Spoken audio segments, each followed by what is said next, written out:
Hello and welcome. मैं coach जमीर मुकाशी फिर एक बार आपका स्वागत करता हूं बड़ा सीखो में। फ्रेंड्स, इस जो वंडरफुल बिजनेस एक्सेलेंस सीरीज को हम लोग कंटिन्यू लेके चल रहे हैं। पहली सीरीज हमने जो काफी वंडरफुल 5 डेज की स्पेंड की, इसके बाद ये नई सीरीज को लेके आया हूं बिजनेस एक्सेलेंस सीरीज, जिसके अंदर है startup master system. Yes, startup master system. और ये स्टार्टअप मास्टर सिस्टम में हम सीखेंगे कि कैसे एक स्टार्टअप को शुरुआत की जाए, स्टेप बाय स्टेप कौन से है स्टेप हमें लेने हैं उस स्टार्टअप को स्केल अप करने के लिए, उस स्टार्टअप को ग्रो करने के लिए, उस स्टार्टअप्स की टीम बढ़ाने के लिए, और किस तरह से बिजनेस को एक नेक्स्ट लेवल तक लेके जाने के लिए। तो फ्रेंड्स, ये सभी एक्सेलेंस सीरीज, जैसे मैंने कहा कि बेसिक टू एडवांस हर एक चीजें मैं आपको सिखाऊंगा, that to free of cost. उसके टर्म्स एंड कंडीशंस मैंने आपको ऑलरेडी बता दिए हैं।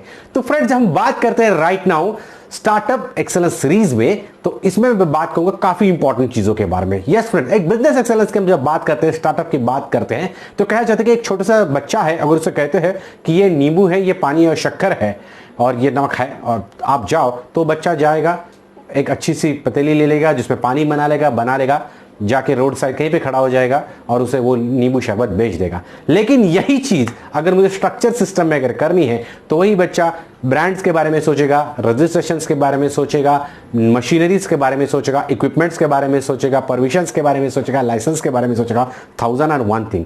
तो स्टार्टअप की प्रोसेस इन दो तरह से होती है, एक पूरी तरह ऑर्गेनाइज तरह से और एक अनऑर्गेनाइज तरीके से। तो हम चीजेंगे हर एक चीज, वेदर वो ऑर्गेनाइज होगी या अनऑर्गेनाइज होगी। जब हम स्टार्टअप सिस्टम मास्टरी के बारे में जब बात करते हैं, तो आपको कुछ चीजों को जानना बहुत बहुत बहुत जरूरी है। सबसे पहले मैं एक ही चीज कहना चाहूंगा कि कहा जाता है कि जो कोई भी इन्वेंशन होता है, ओके, वो जो होता है प्रोड्यूस होता है नीड से। यस, अगर कोई जरूरत है तो ऑफकोर्स इन्वेंशन होगे, ठीक है, ये आपको ध्यान में रखना है। और हर एक बार नया कोई स्टार्टअप शुरुआत हुई है, कंपनी स्टार्ट हुई है, कोई प्रोडक्ट स्टार्ट हुआ है, तो एक ही चीज आपको ध्यान में रखनी है कि हर बार कुछ ना कुछ नीड या इन्वेंशन किए गए। नीड मतलब ही प्रॉब्लम्स। यस, नीड मतलब ही प्रॉब्लम्स। 1965 की बात थी, उस वक्त जब package drinking water Bisleri India में आया था। लोगों ने कहा था इस पानी को कौन खरीदेगा। यस फ्रेंड्स, लोगों की सोच थी कि इस पानी को कौन खरीदेगा। क्यों? क्योंकि वो सोच उनकी इतनी छोटी थी कि शायद कोई नहीं, क्योंकि उस वक्त हर एक जो बस हुआ करती थी, बस स्टैंड हुआ करती थी, रेलवे स्टेशन हुआ करती थी, वहां पे काफी सारे ऑलरेडी प्याऊ हुआ करते थे जहां से पानी मिला करता था। और बहुत बार प्रॉब्लम्स ऐसी होती थी कि कुछ सेकंड्स मिलते थे और लोगों को पानी भरने के लिए उतना वक्त नहीं मिल पाता था। दूसरी बात, बहुत बार ये प्याऊ होते थे या जो कोई कूलर होते थे, वो बहुत बार अच्छे तरह से मेंटेन किए नहीं होते, जिसकी वजह से उसमें से गंदा पानी आता था। और जो कोई यात्री होता था, उसे ये पानी अगर पीने के बाद बहुत सारी और तकलीफें शुरू हो जाती थी। और उस वक्त जब ये ब्रांड्स बिस्लरी आया, तो उन्होंने कहा कि आप कहीं पर भी हो, हम आपको कोशिश करेंगे एक अच्छा साफ सुथरा मिनरल की तरह वाटर देने की। और यही एक आइडिया थी, यही एक प्रॉब्लम था जिसे आइडेंटिफाई किया था बिस्लरी ने और उसे प्रमोट कर दिया। और 1965 से लेकर आज तक बिस्लरी जो पैकेज ड्रिंकिंग वाटर है, this was not only one but thousands of company are doing the business of package drinking water. Friends, आपको यह जानना जरूरी है कि कोई भी बिजनेस तभी चलता है जब आप लोगों के प्रॉब्लम्स को आइडेंटिफाई करोगे, जैसे बिस्लरी ने आइडेंटिफाई किया। एक छोटी सी सोच कि एक अच्छा साफ सुथरा पानी, आपको गाड़ी से भी उतरने की जरूरत नहीं, हम आप तक आकर वो पानी आपको प्रोवाइड करेंगे, आपको बेच देंगे। और यही एक सीख थी बिस्लरी के साथ कि लोगों के प्रॉब्लम्स को आइडेंटिफाई करो और अपने स्टार्टअप को स्केलेबल करो। नाउ यही चीजें कुछ साल पहले, लगभग 40 से 50 साल पहले और एक बार हुआ करती थी। उस वक्त पोस्ट ये एकमेव माध्यम था हमारे कुरियर्स को, हमारे पार्सल्स को पहुंचाने के लिए।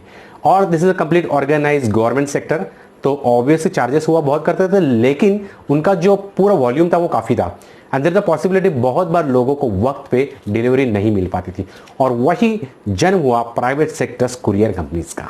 Yes, besides to government postal services, काफी सारे कुरियर कंपनीज का स्टार्ट हुआ। और उन स्टार्टअप्स ने अपने आप को, वेदर वो DHL हो या ब्लू डार्ट हो या फर्स्ट फ्लाइट हो या काफी सारी कंपनीज है विच इज प्रोफेशनल हो, आज सभी ने अपना बिजनेस यहाँ पे स्केल किया है। क्यों? To give the fast service, the speedy service with professionalism, with tracking system and everything. और इस वजह से ये सभी स्टार्टअप जो है काफी अच्छी तरह से पहुंच पाए। फ्रेंड्स, हर एक जगह पर आपने अगर आइडेंटिफाई किया होगा, आपकी जो कुछ बिजनेस की आइडिया है, if you identify the people's problem, people are ready to pay if anybody solve their problems. आपको ये चीज ध्यान में रखनी, अगर आप लोगों के प्रॉब्लम्स को सॉल्व करते हो तो लोग आपको पैसे देते हैं उस प्रॉब्लम को सॉल्व करने के लिए। तो कुछ एक ऐसे ही कुछ पुराने एग्जांपल्स की बात भी अगर कहता हूं कि अमेजॉन या फ्लिपकार्ट ओरिजिनल बुक सेलर्स थे। यस, ओरिजिनल बुक सेलर्स थे। उन्हें चाह के आइडेंटिफाई कि काफी सारे लोग हैं जिन्हें बुक्स की जरूरत है, लेकिन पहले जैसी लाइब्रेरियां बची हुई नहीं है, लोगों को आने जाने के लिए वक्त नहीं मिल पा रहा है। So what we can do, then we can give a complete book library online where people can search, people can read, if they want a hard cover we can provide to them that also. और यही चीज़ों को जानते हुए Amazon और फ्लिपकार्ट शुरुआत हुई थी सिर्फ एक बुक सेलर कंपनी से, लेकिन आगे उन्होंने जाना कि लोगों के और भी जो छोटे मोटे प्रॉब्लम्स है, और भी जो कमोडिटीज़ है, और भी प्रोडक्ट्स है, सर्विसेज है, शायद हम उन तक पहुंचा सकते हैं। और जन्म हुआ एक biggest market place of Amazon and Flipkart. Friends, आपको जानना जरूरी कि लोगों की प्रॉब्लम्स क्या है, उस प्रॉब्लम्स को आइडेंटिफाई करो। पीपल आर रेडी टू पे, पीपल आर रेडी टू पे even the extra shipping charges. ये सभी चीज़ों को आपको आइडेंटिफाई करना जरूरी है। अब बहुत सर्विसेज के बारे में अगर भी हम बात करते हैं तो बहुत साल पहले और एक चीज़ ऐसी हुआ करती थी कि लोगों को खाने के लिए एक स्पेसिफिक जॉइंट्स पे, फूड जॉइंट्स पे जाना पड़ता था या किसी टपरी पे जाना पड़ता था। लेकिन बहुत बार ये टपरी या जो छोटे मोटे ठेले होते थे वो अनहाइजीनिक से जैसा उनका लुक हुआ करता था, और लोगों ने आइडेंटिफाई कि वो स्पेसिफिक जगह पे होते तो शायद मेन ऑफिस से दूर हुआ करते, लोगों को चलते जाना पड़ता था। और कुछ ही लोगों ने इस वक्त लंदन में और यूएस में लोगों ने आइडेंटिफाई किया कि क्यों ना हम अपनी चलती फिरती होटल या रेस्तरां लोगों तक लेके जाए, और वहीं से जन्म हुआ फूड ट्रक फैसिलिटी का। आज इंडिया में काफ़ी सारे फूड ट्रक्स हैं जो काफ़ी सारे कॉर्पोरेट हाउसेस और जहाँ पे भी कमर्शियल प्लेसेस है वहाँ पे जाके फूड ट्रक के द्वारा best of the best food product वो प्रोवाइड कर रहे हैं। लोगों के प्रॉब्लम्स को जानो, लोगों के प्रॉब्लम को सॉल्व करने की कोशिश करो, थोड़े सा एक्स्ट्रा चार्ज करो, लोगों वो भी दे के आपसे आपकी सर्विस ले लेंगे। ये हुई सर्विस की बात। और एक छोटा सा एग्जांपल बहुत अच्छा आपको देना चाहूंगा कि कुछ साल पहले मैं अपनी खुद के ट्रेनिंग इंडस्ट्रीज के बारे में कहना चाहूंगा कि उस वक्त बहुत कम हुआ करते थे इंस्टीट्यूट्स। तो एक एग्जांपल मैं आपको मुंबई का देना चाहूंगा। There was very veteran trainer mister Pramod Palekar. Basically उस जमाने में पब्लिक स्पीकिंग जो इंस्टीट्यूट मुंबई में बहुत कम हुआ करती थी। एक सीएसटी में थी और एक चर्चगेट में थी, बाकी और कहीं पर भी नहीं थी। I am talking this 1960s और 70s 80s का ईरा में। और उस वक्त लोगों को अगर पब्लिक स्पीकिंग से रिलेटेड कोई भी कोर्स करना तो लोगों को नरीमन पॉइंट या चर्चगेट को जाना पड़ता था। तो लोगों ने सोचा कि ऐसा कोई इंस्टीट्यूट्स अगर मिल जाए कि जो नज़दीक हो जाए तो क्या कर सके। उस वक्त ये प्रॉब्लम्स को वेटरन ट्रेनर प्रमोद पालेकर जी ने आइडेंटिफाई किया, and he started the concept which is called as mobile institute. Yes, he started the concept called as mobile institute. उन्होंने कहा कि आप कहीं पर ग्रुप ऑफ पीपल हो, या आप कोई भी इंस्टीट्यूट हो, या आपको लगता है कि there are multiple people who want to learn this skills of public speaking, presentation skills, आप मुझे अपनी जगह पर बुलाओ, मैं मेरा कोर्स मटेरियल, मेरा नॉलेज, मेरी ट्रेनिंग का पूरा सेटअप लेके आऊंगा और आपको वहां पर सिखाऊंगा। और उस वक्त से शुरुआत हुई एक मोबाइल ट्रेनिंग इंस्टीट्यूट्स की, और यहीं से उन्हें स्केलेबल करके आज 40 years still they are running that various places, the very big name in the industry of the training.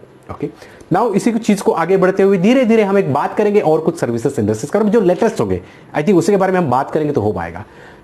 एक प्रोडक्ट सर्विसेज के बारे में फिर एक बार बात करना चाहूंगा। बहुत लोग कहते हैं कि मुझे बिजनेस शुरुआत करनी है, कि 4 लोगों के पास हर एक स्टेशन पे जाओगे अगर मुंबई के, तो वहां पे कोई ना कोई फेमस वड़ा पाव होता है, जैसे वासु होगा, भाऊ होगा, बाबू होगा, ग्रेजुएट वड़ा पाव होगा। तो लोग सोचते हैं उसी तरह मैं भी एक कंपनी डालूंगा और अपना एक छोटा सा ठेला डालूंगा और मेरा भी धंधा चल जाएगा। लेकिन कुछ लोग थे जिनकी सोच सबसे अलग थी, सबसे हटकी थी। उन्होंने सोचा कि मैं हाइजीनिक वे में बहुत अच्छे स्टैंडर्ड तरीके से मैं यही वड़ा पाव, ना कि सिर्फ रेस्टोरेंट की तरह, लेकिन उससे बेहतर तरीके से विद प्रोफेशनलिज्म से पेश कर पाऊंगा।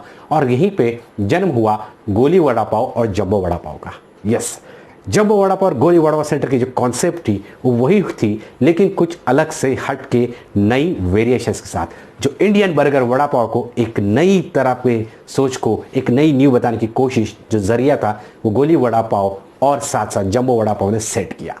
तो ये कुछ छोटी छोटी स्टार्टअप्स जिन्होंने कुछ नई नई चीज़ों को सोचा।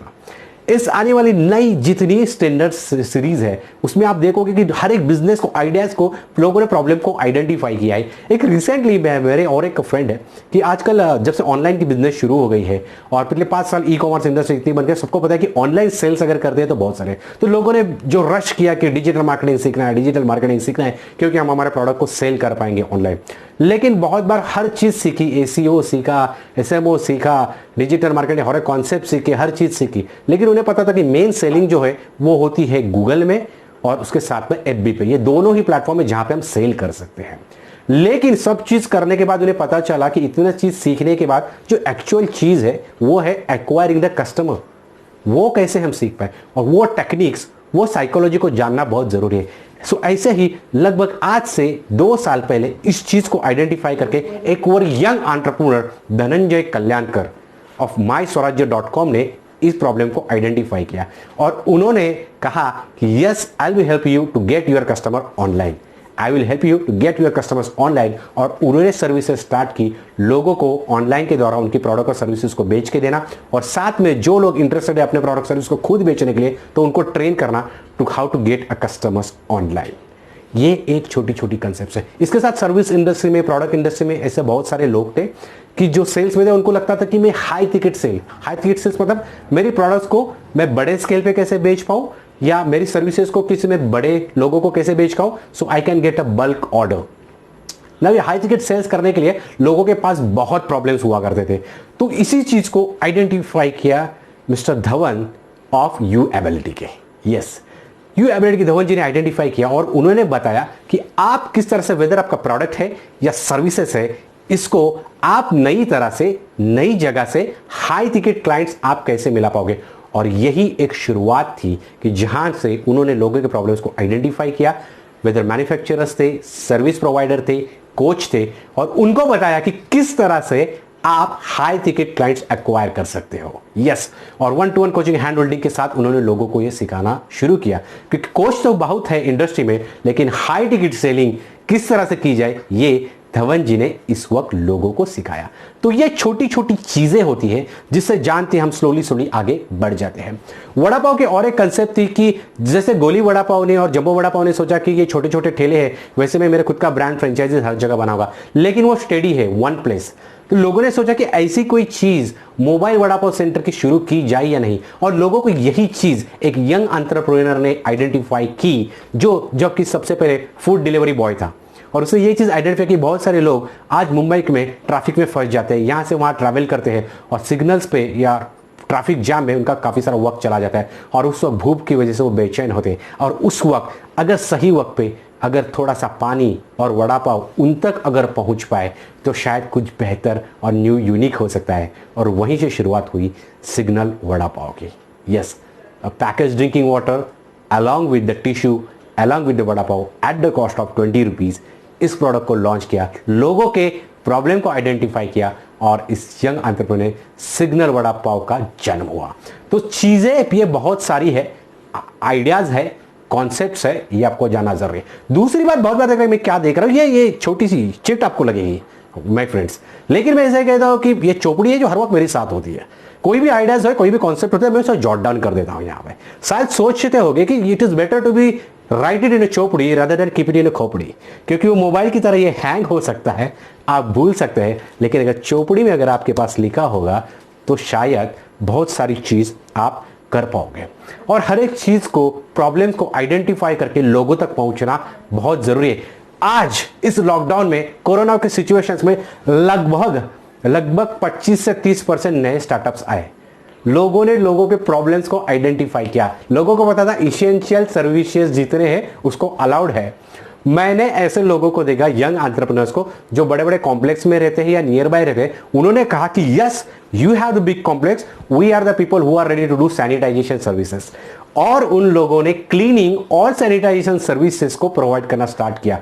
लोगों को बाहर आना जाना नहीं था, कोरोना का डर था, लॉकडाउन था, और they are looking for the people who actually give the services. और ऐसे काफी सारे स्टार्टअप्स थे जिन्होंने सैनिटाइजेशन और क्लीनिंग की सर्विसेज को देना शुरुआत कर दी।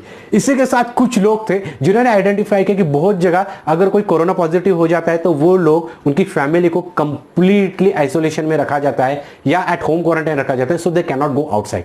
तो उन लोगों को अच्छे फूड की जरूरत होती है, उन्हें मेडिसिन की जरूरत होती है, और बहुत सारी ऑक्सीजन की सिलेंडर्स की जरूरत होती है, बहुत सारी चीजों की। तो ऐसे कुछ स्टार्टअप्स आए जिन्होंने कहा कि यस, आप घर पे रहिए, हम आपको बेहतरीन खाना दे देंगे, आपको मेडिसिन प्रोवाइड करेंगे, ऑक्सीजन, आपको कॉन्सेंट्रेटर चाहिए कुछ बजे, वो हम आप तक प्रोवाइड करेंगे। और ऐसे कई सारे स्टार्टअप शुरुआत हुए। इसके आगे कॉमन पब्लिक के लिए भी कुछ लोगों ने स्टार्टअप शुरू किए कि मेरे खुद के कॉम्प्लेक्स की मैं एग्जांपल देना चाहूंगा, काफी बड़ा कॉम्प्लेक्स है, मोर देन 156।